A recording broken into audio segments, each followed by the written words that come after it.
Hello, and welcome to this week's episode of Politics in the Pulpit, a lectionary-based preaching resource designed to ask the provocative questions of how politics could appear in our preaching this week. My name is Jacky and John. I'm a newly retired United Reformed Church minister. I have worked with churches across Birmingham and Bolton and Salford, and as moderator of the United Reformed Church's Mersey Synod. I'm now living in Kendal on the edge of the Lake District. Each week, I'm joined by a different guest, and today I'm very pleased to introduce the Revd John Howard. John has been a Methodist minister for over 40 years, working in areas of social deprivation, before becoming chair of the Wolverhampton and Shrewsbury District. His last appointment was as a mission partner in Israel Palestine, where he has also served twice as a human rights observer. And he chaired the Methodist Church's Investment Committee from 2008 to 2016. So welcome, John. Thank you. Thanks very much for coming on the podcast this week. I'd like to start by asking you, do politics and the pulpit mix? I think it would be surprising, given the title of this podcast, if I were to immediately say no. Yes, of course they do. But I think there are questions about how they mix. I have always felt that preaching is not a method of spreading a support for a particular party. Politics in the pulpit are about the issues, not about the parties or indeed the personalities. I feel confident about being political in the pulpit, but not party political. And I think that distinction is one that is important. So while I might indicate support for particular policies and particular strategies, it won't be allied with particular parties or particular individuals who hold office. Yeah. And some of the headlines that reflect our context today are that Saturday marked the 2 years since Russia's invasion of Ukraine, and 31,000 Ukrainian soldiers have been killed in the last 2 years. And of course, the war continues. The House of Commons vote on the ceasefire in Gaza was cancelled due to different motions and general chaos in Parliament last week. The SNP are planning to push for another vote this week, but the violence continues and the famine worsens. There's speculation over the next budget in the UK, suggesting that public services will be in crisis after possible spending cuts. Islamophobic comments from a Conservative MP, Lee Anderson, have led to him being suspended from the party. The UK and US launched missile strikes against Houthi rebels in Yemen, part of an ongoing and increasing crisis across the Middle East. There is good news, though. The UK has withdrawn from an energy charter which allows fossil fuel companies to stop governments punishing them for climate action. Church-wise, this coming Sunday, the 3rd, is the 3rd Sunday in Lent.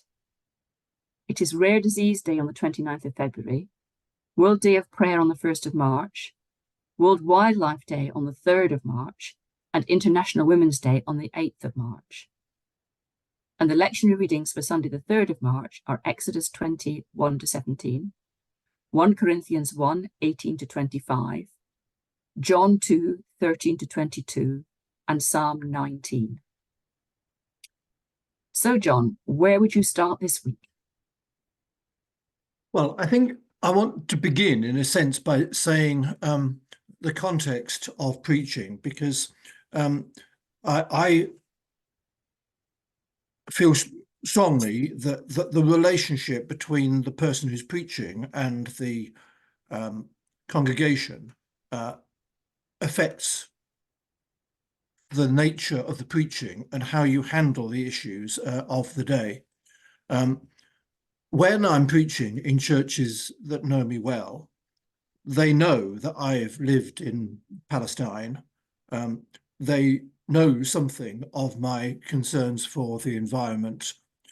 And therefore, my approach to the politics and indeed to the lectionary readings themselves will be different than if I'm preaching somewhere where they don't know me. I think there is an important relationship between the congregation and the preacher that affects the nature of how you approach preaching, and particularly how you approach contemporary issues in our preaching, including those that are of a political nature. So when I then come to these particular lectionary readings that are coming up, I have to say the one that strikes me that I would really want to focus most on is the 1 Corinthians reading, where it talks about the wisdom of the world. And God's foolishness is wiser than human wisdom, and God's weakness is stronger than human strength. I want to pick that one up as the kind of heart of the biblical background, remembering that the Ten Commandments are the Old Testament lesson, and the New Testament lesson tells the story of the cleansing of the temple.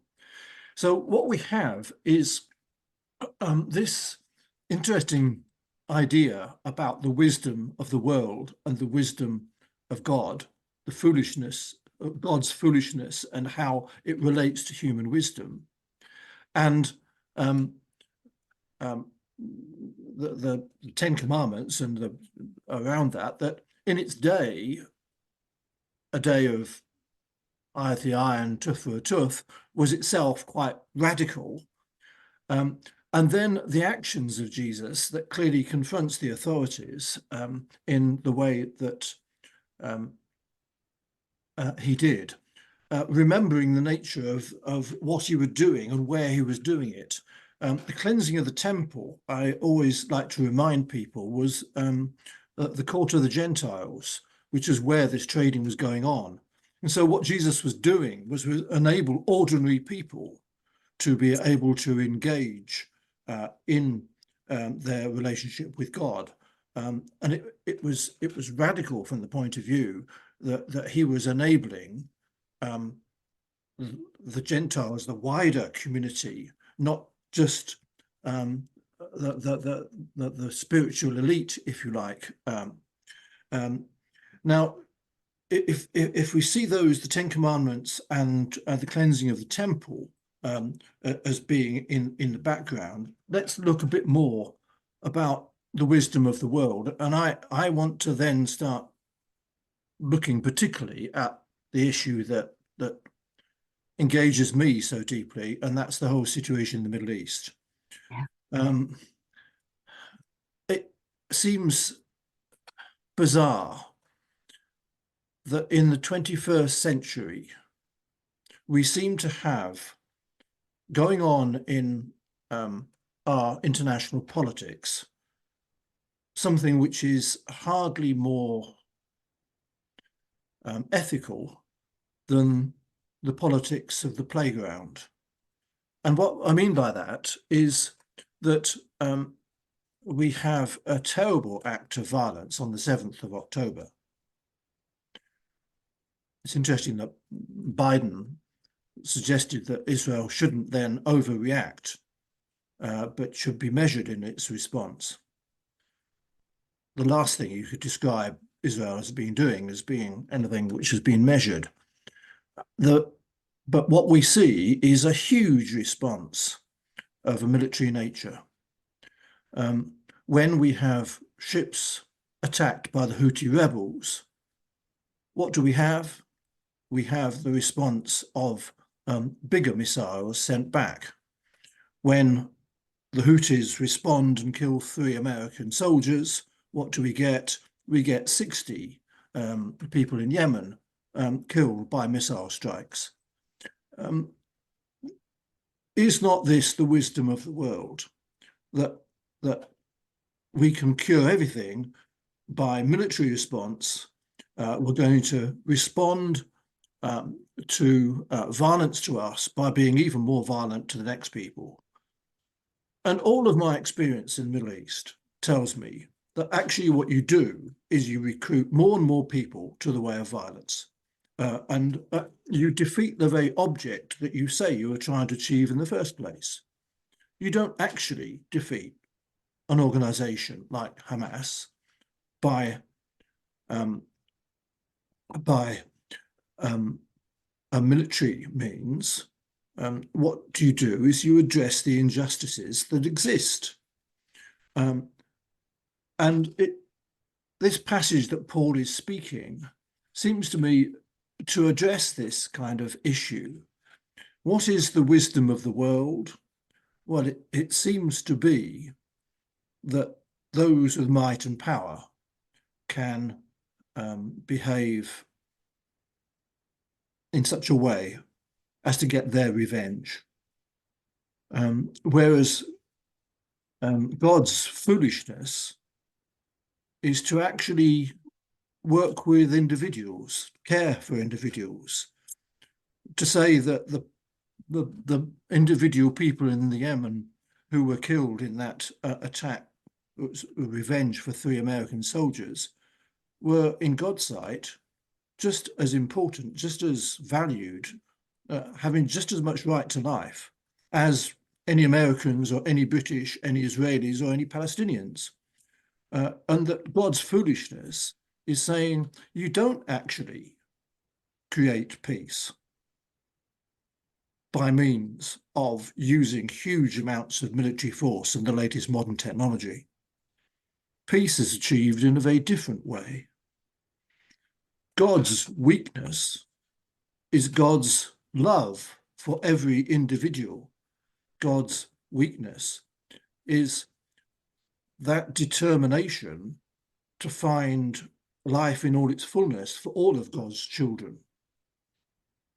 And isn't that, in reality, an awful lot stronger than human strength that seems to be defined by how many missiles you can fire and how much munition you have behind you? To me, because of having lived in Bethlehem and having worked a considerable amount of time within Israel Palestine, this strikes me particularly in relation to that conflict, but it could equally well apply, or it does equally well apply, to the situation in Ukraine. Now, there, I think I personally do feel for the Ukrainians that in many ways are the innocent victims in this. Though you have to say that some of the dealings with Russia after the fall of the USSR were perhaps not as wise in hindsight as we might have thought. And therefore, again, perhaps we ought to say that there was an element of God's foolishness would have been to have addressed those situations in the past in a different ways that we have. It's easy to be wise in retrospect, but perhaps it's what we ought to be learning and applying in our international politics today. I've perhaps been talking rather longer than I was intending to, but I feel strongly about these things. It would be good if a lot of people, and particularly those with power, heard that. As you were talking, it struck me, is part of God's foolishness the willingness to forgive and start with a clean sheet, so to speak? Because a lot of these issues seem to have, I mean, particularly Israel Palestine, there's a lot of history. And if something's going to happen positively, do we need to get beyond the history and actually say, let's look from today and not those stones, accusations, or whatever about the past, but look at fairness and justice for today. I'm not sure I like the idea of a clean sheet, because I think we have to learn from the past, and the difficulty when you're talking with Palestinians and Israelis, the history is very much a part of them, and to actually say, well, no, we've got to start with a clean sheet from now on is not realistic.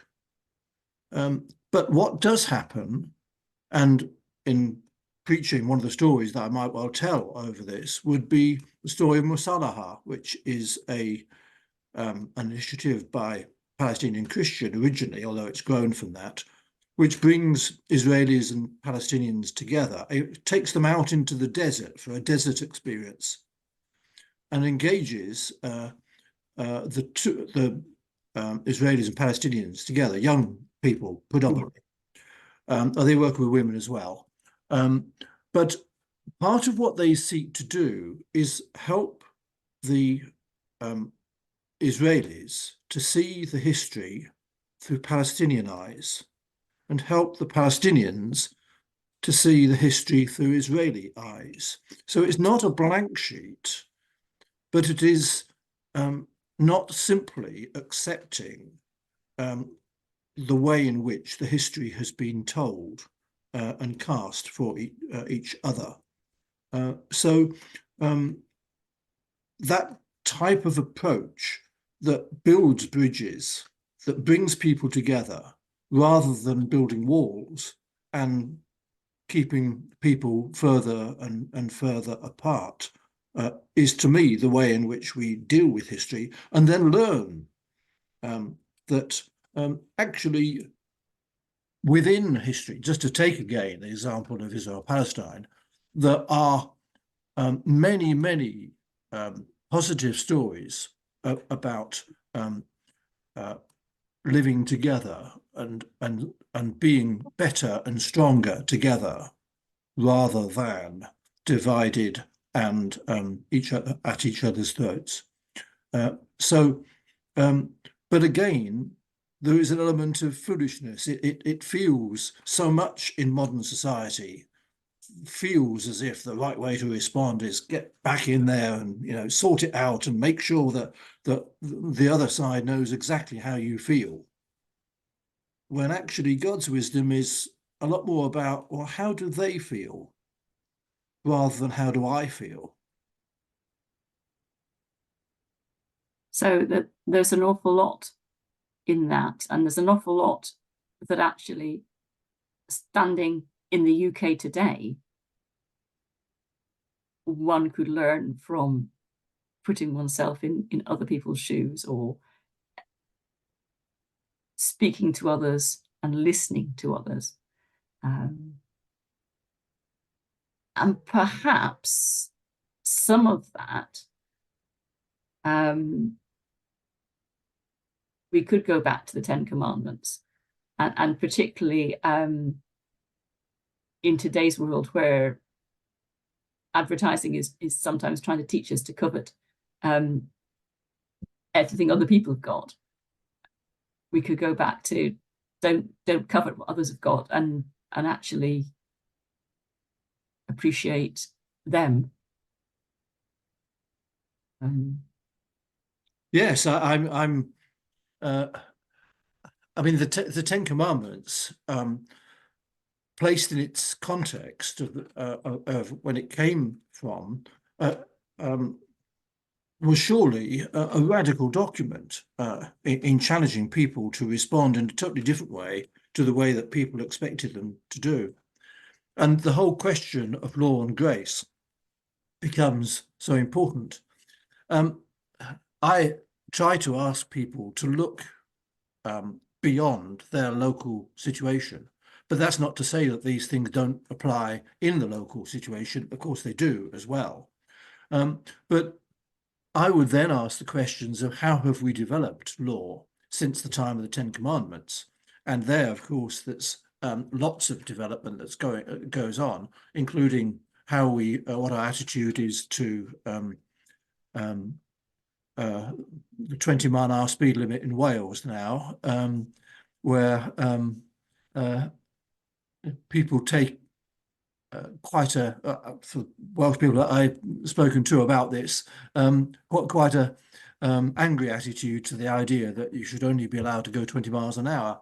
But it picks up the question of how we relate to law, and one of the issues for me then would be also to ask the question about international law, which was really one of the major positive outcomes from the Second World War, was the understanding that there should be governance upon international relations in terms of what is possible and what's not. And the way in which in the last 10 years international law has been broken, been almost dismissed by different countries. Lip service occasionally is paid to it. But I mean, it horrifies me the number of times we hear quite simply on the radio that a drone strike has been carried out, which killed the leader of ... organization. There's no legal process to this. 9 times out of 10, we find that it's not just the person who was the target that gets killed. You get other people killed as well. But without any kind of judicial process, where is the observance of any kind of international law? And once you start breaking international law, it becomes easier to break it again until you get to a stage of what's happening in Gaza, which would seem to me to be a total disregard of international law.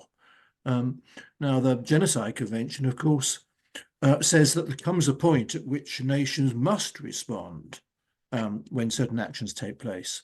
And the debate clearly is taking place about whether that is where we are now. But the Ten Commandments picks up the idea of law, and it would then lead, in my thinking, both to what our personal attitudes are to law within our own country, but more especially to the whole attitudes towards international law, which is, to me, a tragedy of the last 10 years. Indeed. I mean, as you say, that there are conventions about how you treat people under all sorts of conditions, including war conditions, which do not appear at all to be applied in the situation in Gaza. No, that's right. And our country and other countries are not saying anything about that. They may be urging restraint, they may be urging the possibility of ceasefires to some extent, but I haven't seen anything anyway suggesting that international law is being broken. Well, I mean, there are people saying that it is being broken, and of course the ICJ raises all sorts of issues around that. But another area which I think, I mean, there's always the question when you're preaching, of course, how much you put in, because clearly you've got limited time and you have to select.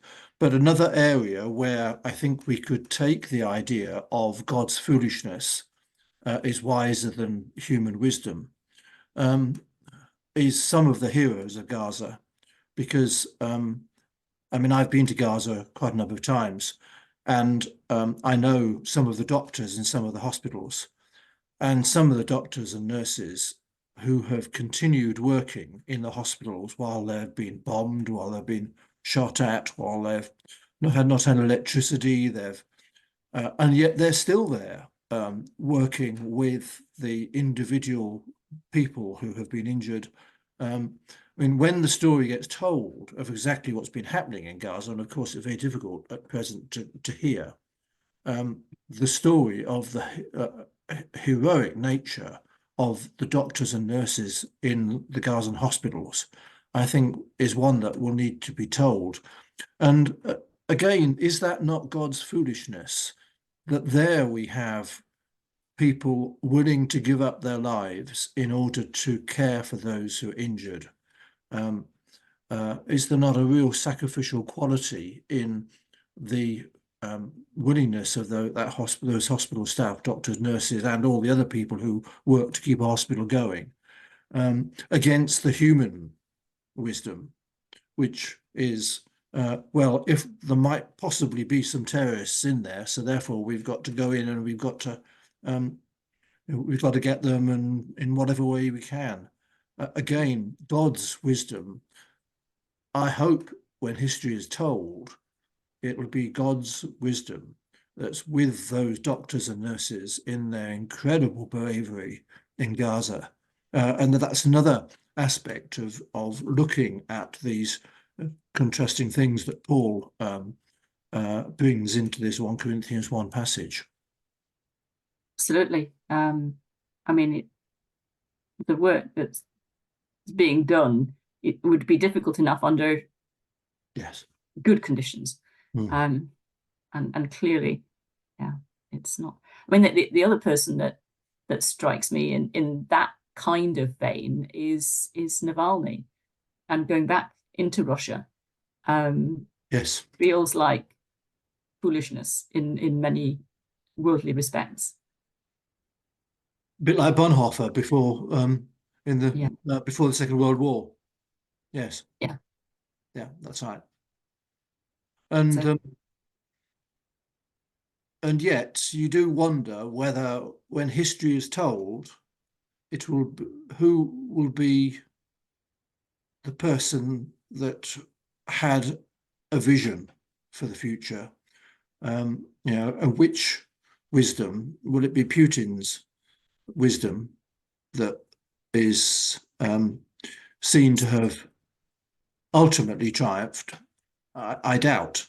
I believe that in the end, it's not militarism, it's not might that is right, and that this passage from 1 Corinthians is part of what convinces me that there are more powerful, what's the right word to use, more powerful processes at work in the world than those that simply resort to military violence in order to respond to particular issues. One of my themes I often go back to in my preaching is the experiences I've had in Israel Palestine, and some of the wonderful individuals who, in the most desperate of situations, continue to behave with Christian love and dignity. And that's part of what we see taking place in Gaza again. Yeah, I mean, absolutely. And one of the things that sort of, when you say that, comes to mind is the East Germans before the wall came down, saying that about Leipzig, that they had guns, they knew what to do about tanks, they didn't know what to do about candles. Yes. And I think perhaps God's wisdom is candles. John, is there anything that you want to add to what you've said before we finish? Perhaps the only additional thing I would add is to look at the Psalm. The Psalm is one of the great passages that you can link with the whole environmental situation. The heavens are telling the glory of God. I've often felt that it's good to have a theme in a service, but you don't necessarily only run with one. And so, particularly if you know a congregation well, you can often pick up something else, and that might offer to the congregation a breadth that might be helpful. So while focusing on the kind of thing we've been talking about up till now as the main focus, I might well still use the psalm just to remind people that that we're not single issue individuals. Our politics is not that there's one cause and everybody else is really not very wise if they don't pick up the particular cause that we're talking about. But actually, there's a breadth in our Christian faith which addresses a range of important world issues. So the psalm I would pick up as kind of a secondary theme, if you like, in this particular service, though I might have picked up the environment as being a major theme in another service. Yeah, and it's got a little kick in the tail, that psalm, when it talks about hidden faults. And you just think, yes, what is God seeing that we are not? Yes, quite right. Oh, John, thank you very much indeed. It has been really good to talk with you. And thank you, everyone, for joining us to ask whether or how we should preach politics in the pulpit this week. If you enjoyed this episode, please leave us a review wherever you listen to your podcasts and share this episode with your friends. We also have online spaces for further engagement and discussion about faith and politics on X or Twitter and at Public Issues, or using hashtag politics in the pulpit. We also have a Facebook group, which you can access through the Joint Public Issues Team's Facebook page and the website jpit.uk. That's jpit.uk. So let's go into both our politics and our pulpits with a prayer based on the United Reformed Church's worship notes for Sunday, written by Andy Bromston. May the one whose wisdom danced at the first light of day, the one who overturned religion, the one who is found in unexpected places with unexpected people, give us the grace to dance with the wise, to overturn the powers that subvert the kingdom, and to find grace in unlikely places, in the blessing of God, eternal majesty, embodied word, everlasting fire, be with us all now and always. Amen. Amen.